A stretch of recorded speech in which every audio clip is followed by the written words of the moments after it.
Well, we got the wrecked Land Rover that we bought in the shop, and our plans to start tearing it apart. We need to pull that motor. I'm basically planning to pull the motor, tranny, and transfer case all at one, like I did with the black one. I need to get it out, use it. We'll use transmission in the blue one, the engine in the black one, and then we'll salvage any other parts.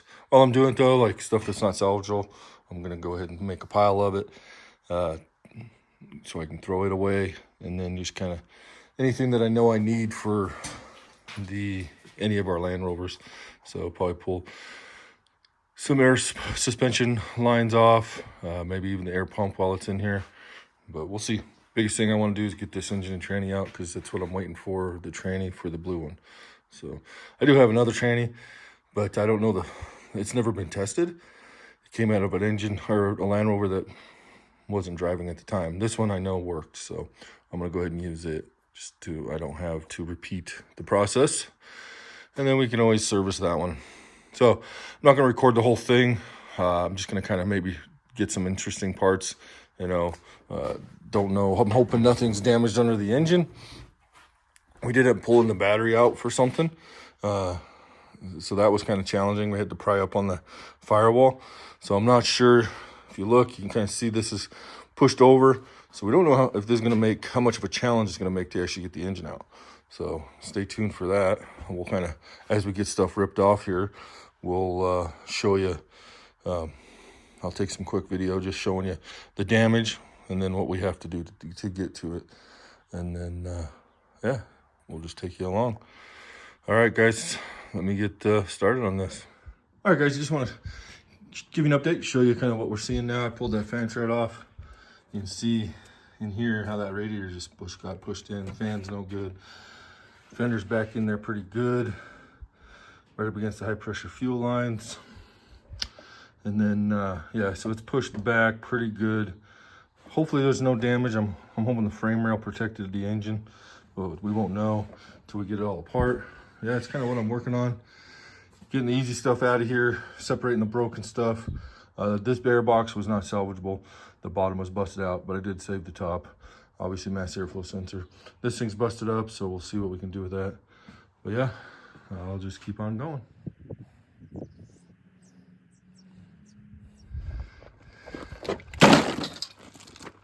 Another update view, and kind of see how this front header panel's been completely busted, pushed back, air conditioning condenser pushed back. This is your smash bar, bump bar. Don't see, might be some shift in this part, but the frame looks like it held up. And I'm probably gonna have a lot of trouble getting this thing off because it's just twisted up. I did get the battery tray and everything off, so you can see that damage goes all the way back. So it's pretty cool. I think we might have, so far it looks like the engine didn't get damaged, so it's looking pretty good. Yeah, this side, just getting it ready, getting that out of the way. I think right now I'm gonna start working on this, getting rid of all this stuff on the front. So I'm keeping anything that's good that I could use on another Land Rover, but anything's broken, it's either going to scrap metal or trash. So, all right, let's keep on working at it. All right, here's another update for you guys. I got the radiator condenser out. Got the fan off. That was wedged in there. That was fun to get off. You kind of see good there, but right here, she definitely went right up close to it. It looks like that hose cushioned it, and might see something around there. So I think I'm gonna end up having to cut that area out with a grinder or something. I'll go ahead and try to unbolt this side and bend that out, and then cut it if I need to, and then we'll take the front off. But I'm guessing I'm gonna have to probably cut this off, and then probably a good chunk of this, cut it off. Just about got this fender. I took the top bolts out. There's some other ones I gotta get along the bottom and inside the door well. So we'll get it. Unfortunately, this wheel liner's all busted up, so I won't be able to use it, but we will use the one on this side. So I'm just throwing the extra parts right now that are good in the back here. Stuff that I definitely could see myself using. And then this is our pile so far. I'll sort it out. Trash. All right. So I think right now I'm going to work on trying to get this bar off and go from there.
All right, guys, give you an update. Luke's been down here helping me. He got done with his homework early, so we went ahead and ended up ripping off this fender that's all damaged. We cut the cross section that came off in the front. Then we were able to pry this side back to give us more room. So I think we have enough room. I can get to the forward engine mount bolt. We'll see if we can get the valve cover off, because I do have to pull both valve covers and the intake off, and then we should be done on the front and the top of the motor. We'll get it up on jack stands, pull skid plates, drive lines, get stuff ready, ripped off the bottom of it. So it's coming along. It's definitely more difficult when you're dealing with crunched up metal, so it slows you down a little bit, but we're getting it. This pulley probably was damaged. It's got some marks and impacts, so I probably won't use it. We'll swap it out just not to worry about it.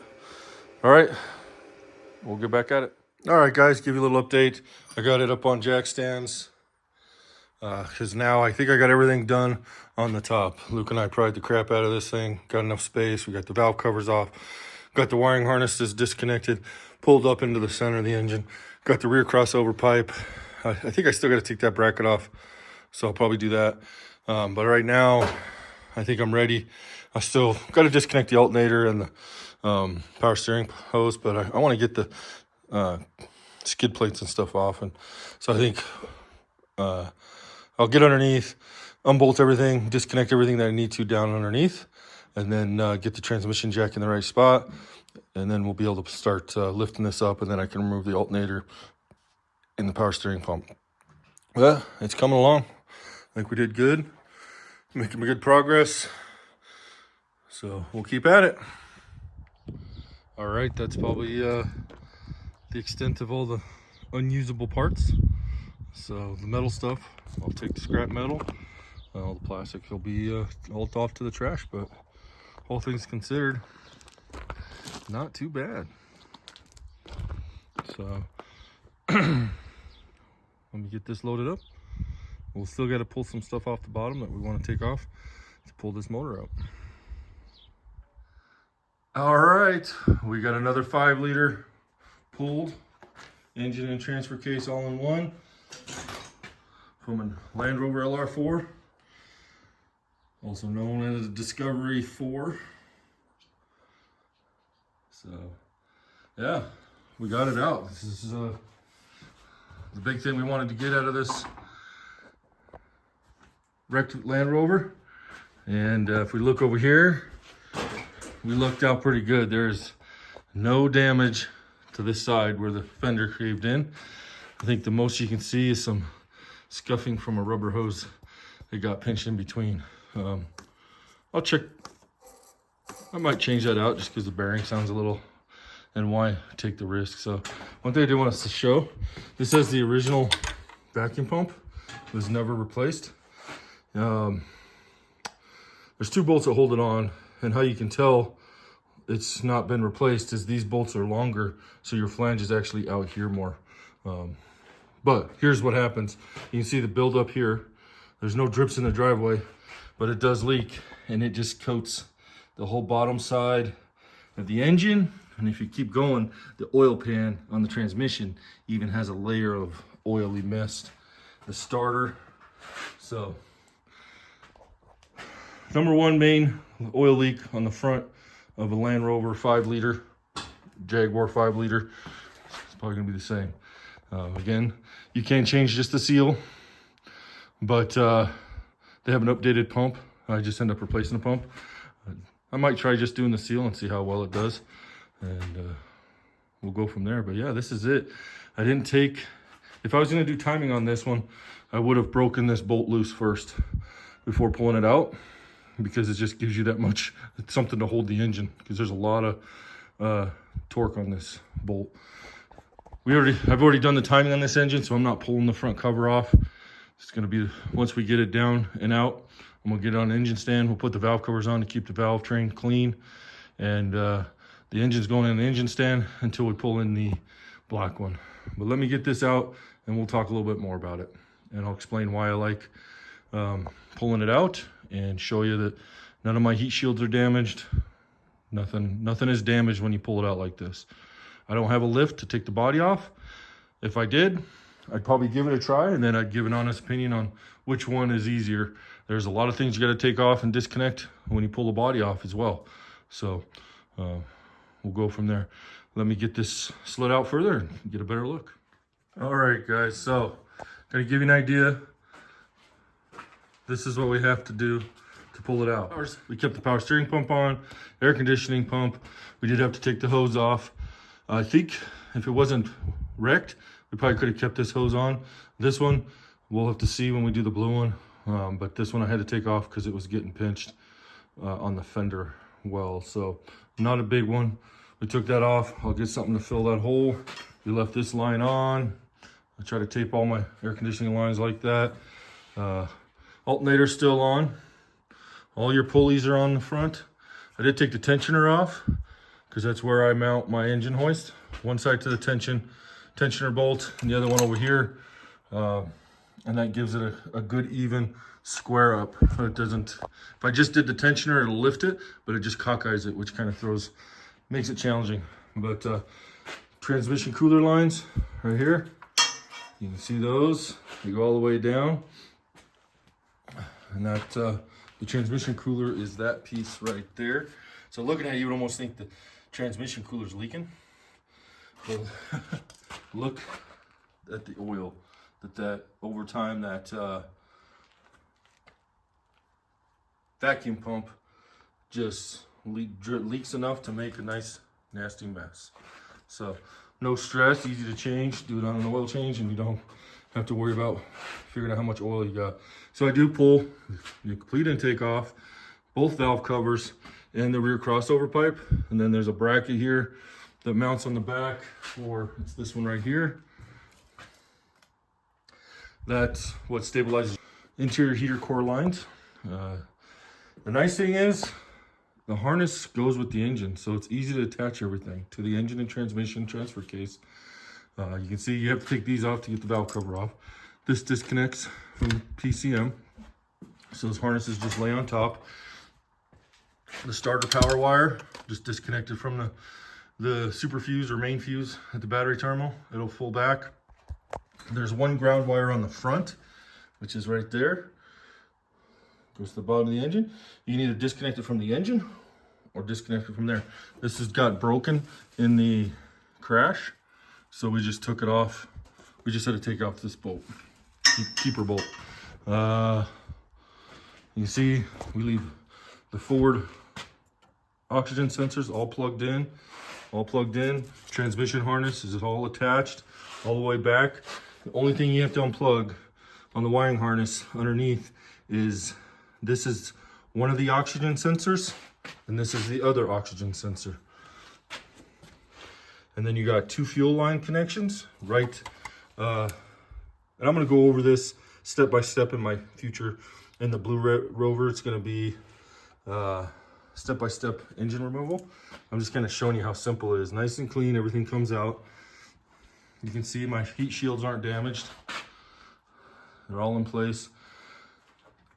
You might get some broken clips, like if you have to remove some of these for this. That's just because the plastic gets old. You'd break those either way, so I can get new ones, keepers. Yeah, that's it. And this gantry crane makes a world of difference. Like, I wish I bought one of these a long time ago. Cherry pickers have their purpose. I still have 2 or 3. But I tell you what, for engine removal, this is the way to go. Especially on these Land Rovers. You see the hood just lifts straight up. And that's my transmission jack. I just use my 1/2 inch drive impact and it raises and lowers it.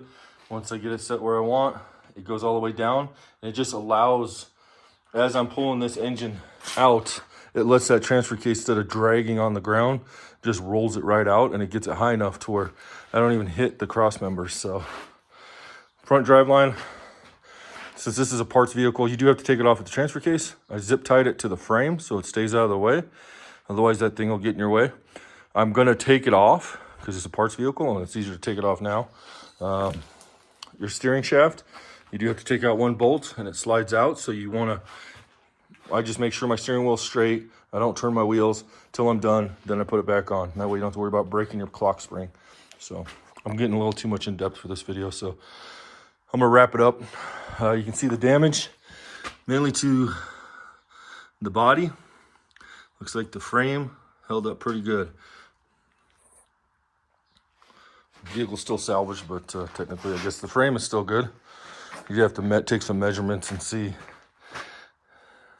if it's good to go. It might have got pushed in just slightly that way. So that's going to be it for tearing down this Land Rover. I think I'm going to wrap up the video. There's a few things just to tidy up. But this is mainly just to show you the damage to the wrecked Land Rover and see if this engine and transmission is still usable. There was a chance that something might have got damaged on the side of the engine, but we got lucky. And then again, we'll be doing another video on step-by-step engine removal. Probably in 1 to 2 videos from now. That's where I'll start that one. And I'll just kind of go through each step that I take to pull an engine, transmission, and transfer case. Yeah, that's gonna be it for this video. Thanks for watching, and we'll see you in the next one.